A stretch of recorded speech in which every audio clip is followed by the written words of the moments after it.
Joining us now here on the Quick Fix here on the Cool Change Radio and TV Network is the beautiful author of Soul Transformation, Engaging the Invisible Actor Within, Dr. Selina Matthews. Doctor, welcome to the show. I'm thrilled to be here, Bradley. This is so fantastic, and this book is just so amazing. What inspired you to write Soul Transformation? You know, I got tired of there's so many people in America depressed, actually all over the world. People aren't living the life that they want. They're playing patterns over and over and over. It's a fear-based society. It is. Fear-based world, right? Absolutely. And I wanted to really help them to take them out of that mode into a positive mode, which is actually the mode of soul, is actually in a positive mode. Well, you know, I heard somebody, Michael Simonson, talk about, heard him speak the other day, he talked about soul. Every other soul that comes through our life is part of our journey. And you either they sap your energy or you get energy from them, right? Absolutely. It's either fear or love. Right. Right? And so everything is, doesn't matter how bad we perceive it to be, it's all part of the soul's journey. Absolutely. But the problem is, Bradley, people aren't living a soul-centered life. And that's what I'm going to teach them, how to be soul-centered. You've got 5 stages to a soul-centered life, don't you? I do. Well, tell us about those 5 stages. Okay. I'm going to give you a brief description first, and then we're going to go into it Let's more do deep. it. Okay, let's go for it. Yeah. All right. There's 5 stages of soul transformation. And the first one is the birth, of course. Right. You're born. And well, hold on, wait a second. We select which journey we're going to take, and we come down, we hover above the woman, and when it's time to embed ourselves in that little embryo, I said to my buddies, I said, catch on the rebound, and I hopped right in, right? So did I. We hopped right into the bodies that were available for us, for sure.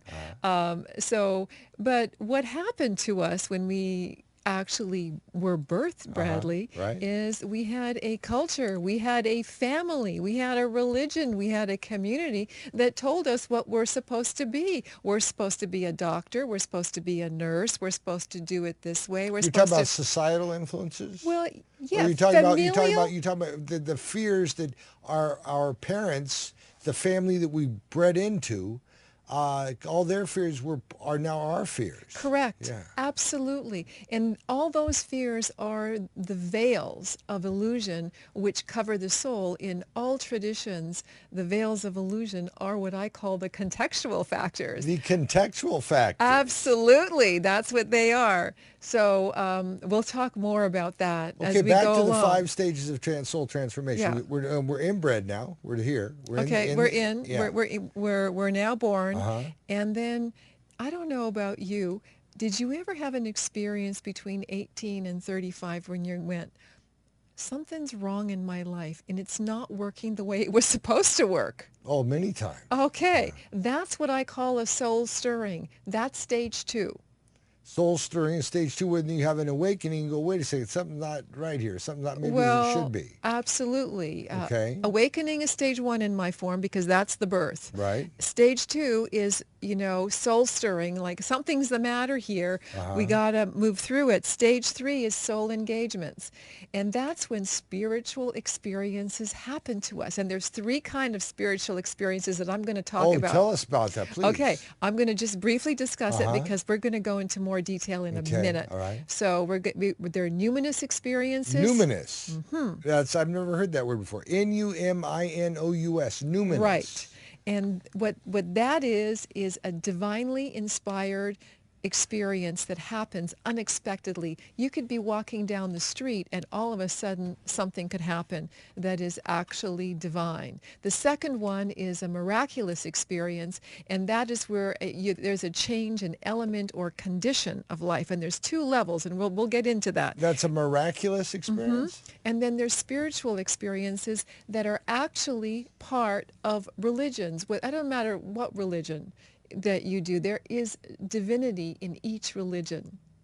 Right, there's truth in each religion, but then there's a lot of man-made hoopaki. Yeah, but I'm going for the truth. Okay. I'm going for the All right. truth, okay? Right. And the fourth one that I have is deconstructing illusions, Uh-huh. which is all that crap that got put into us with the awakening of the soul. Well, yeah, We now got to deconstruct all that. that societal matrix we're Correct. living in. Because in what you're offering people is an opportunity through a process to uncover, discover, and discard what they think they know, step out of the societal matrix and into the spiritual matrix. Absolutely. Right. That's exactly, Bradley, you are brilliant. That is great. Absolutely exactly what I'm teaching. And I have different techniques that I teach people how to get out of that place so they can actually step through and live a soul-centered life.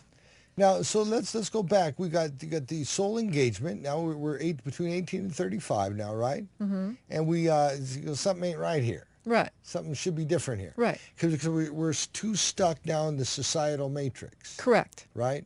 We're waking up every morning, punching and getting ready for work, going to work, punching and punching out, going and watching some TV, hitting the say, hey, or going, what, Yeah. just we have a standard routine going, Right. which is really quite mundane. And it's deadening. Yeah, It's exactly. soul deadening. Right. And you and I both know that. Right. That does not make people happy. That makes people take depression medicine. Yes. Or go into addiction. Yes. For sure. Right. It is not living an inspirational, exciting life. So what is the first step in engaging in this process? Well, I'm going to continue You can do whatever you want. Okay. This whole show is yours. And then we're going to get into it because I wanted to lay down the 5 stages Okay. first. All right. So then we went to stage 4 was deconstructing illusion. Deconstructing illusions, right? And the last stage is where you and I both want to go, continual soul engagement, where we're really engaged in an enlightened state. Well, we are spiritual warriors. Yes. And once you become uncover, discover, and discard what you think you know, open yourself up to what can be, then you get enlightened and you get enhanced by the powers that be in the universe. Correct. And you're able to live the life and carry the message you're supposed to carry. And most of us had to get our butts kicked. We chose the path where we could come out of it, survive it, get through it, so we could talk to passion and teach with passion. Absolutely. There's no way you had an initiation on many levels, I'm sure, to get to where you are today, Right. and so have I. The journey is never easy for those of us that actually go through Are there their levels? cultural Are there factors. different levels of angels? Are there different levels of soul awareness? They're different. I know I have a friend that once told me there were 7 levels of angelhood, and those of us that are in the higher levels can go help those below us. Yeah. But those below us are not quite as enlightened, and they can't come up to our Right. level. I mean, there's definitely people like yourself and myself that are really into transformation and helping people make changes, which is what we both do in different ways. Let's talk more about soul transformation when we come back, 'cause that music's going to start, and it's kind of hard to listen to you. And Selina, welcome back. Thank you. So good to have you. Great to be here. So we were talking about the 5 stages. Absolutely. And where was that leading us now? Okay. Well, I want to go. I want to give you some really great, interesting. We were talking about the 5 stages, but we're going to go more into depth about them. We talked about the first stage, the second stage, the soul stirrings. Uh-huh. As you and I both talked, I have some great stories that I wanted to share with you so people please do. can really understand what and maybe relate to some of these things. I had a man come into my private practice. He was in his, early 30s. He was married for 2 years. He was really successful earlier, got into this marriage, was unhappy. Within the first 6 months of the marriage, he started taking Vicodin. Oh, that's trouble. Yeah, Trouble in River City. definitely. When he saw me 2 years into the marriage, he was up to 15 Vicodin a day. Wow, a little tolerance built there, huh? Oh, no kidding. So he said, if I don't do something about this, I'm going to die. And I said, Right. yeah, you're going to die.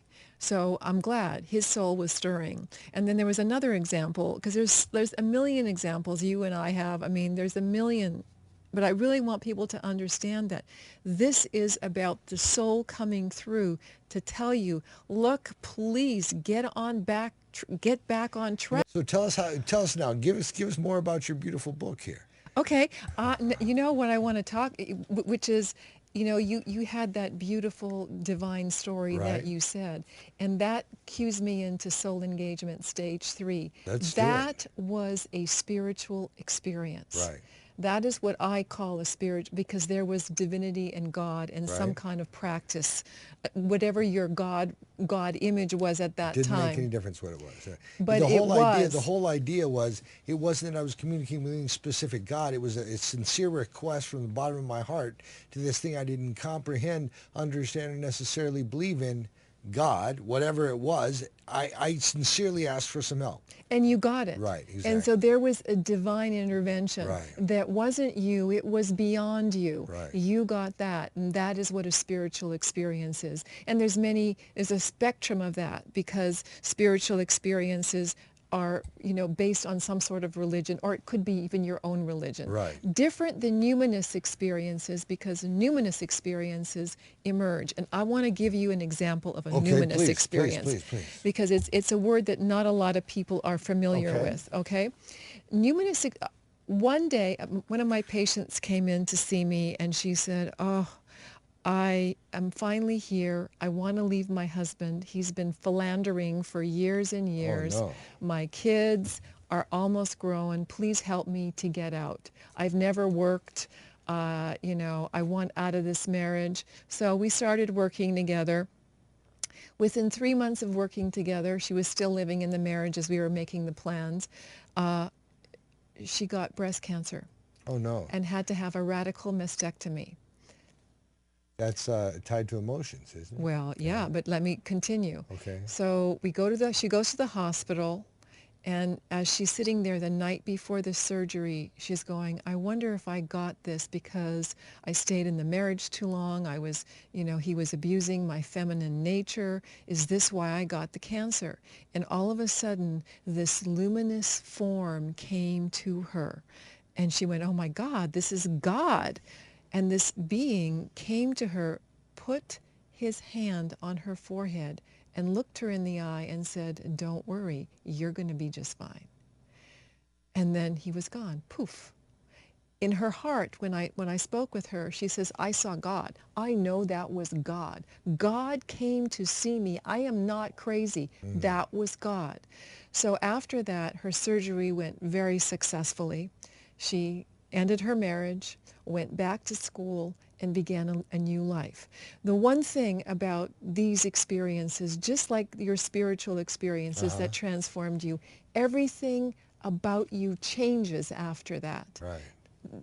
It's like you shift dimensions, right? Of course. And so that's what happened. So that's a numinous experience, because she wasn't asking for that. It happened.